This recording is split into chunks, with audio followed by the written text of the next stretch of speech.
Українці Великобританії підтримують акцію «Прапор подорожує світом». Лондон на зв'язку 27 січня 2019 року. Приймає естафету з Ірландії.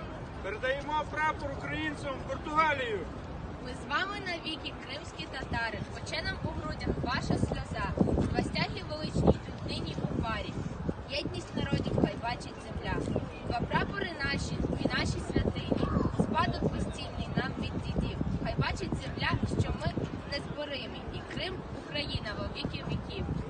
Слава Україні! Героям слава! Крим – це Україна! Крим – це Україна!